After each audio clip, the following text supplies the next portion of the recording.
Yo, what's up? Hi guys, may bago tayong mga kasama sa biyahe. Bagong helmet. Kadadating lang nito. Fresh na fresh pa. Kita niyo ang brand. Empty helmet. Yan. Stinger S. Ano? Taba? Stinger S. Sound check muna tayo.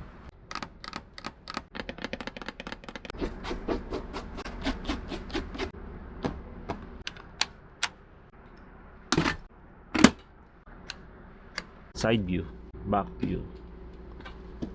Yun, no? Pogi. High technology helmet. Ito yung pang-apat ko na helmet simula nung nagmotor ako. Ang size nga pala nito ay large. Tinry ko siya, medyo masikip pa siya kasi bago pa. Ano na rin siya, intercom ready. May lagayan na rin siya dyan. Tapos ito nagustuhan ko dito, meron siyang mas mahabang curtain, hindi yung tulad sa dati. Saka meron din siyang yung kinakapitan ng POM para pwede siyang palitan kung sakasakali nasira. Yan, yung kulay white na yan. Hindi ko alam kung nakikita nyo. Yan. Yan yung kiniklip sa POM. Tapos ito pa, yung sa visor, quick release siya. Ito ang kagandahan. Yan nakalagay yun. Mechanism, kinetic. Bali pinipindot lang siya. Tapos, ano siya, nare-release na. Yun ang kagandahan sa kanya. Hindi tulad sa ibang helmet.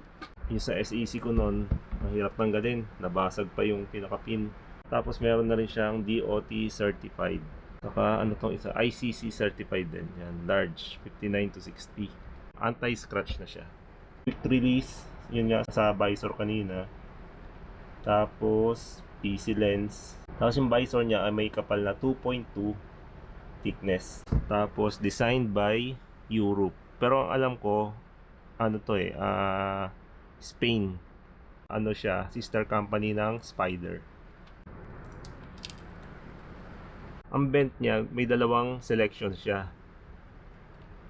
1, 2. Parang fully close, half close, parang ganun.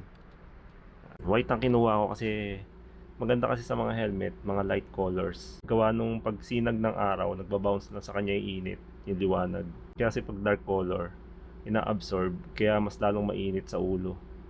Pag mga ganitong light colors, lalo na white, nagbabounce lang ang init dyan. Yan ang kagandahan.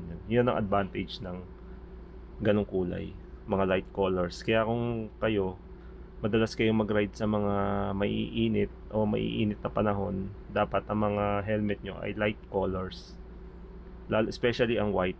Ang bili ko sa kanya sa online, galing nga pala siya ng Casco Market. Nasa 3,700 siya, nabili ko siya. Yan. Free shipping na. At meron siyang kasamang extra na visor. Clear visor siya. Yan o. Hindi ko pa nabubuksan. Buksan natin. Yan.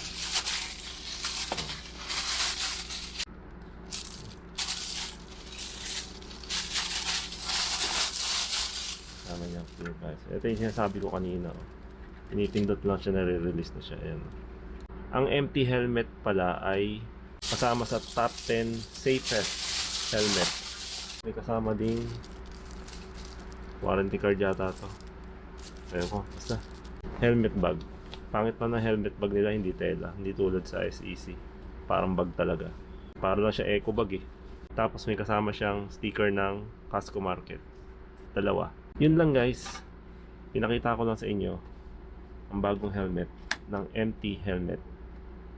Siya yung sumisikat ngayon Kasi di ba sikat ang mga brand na mga SEC, Spider, yung sa mga murang o budget meal na mga helmet.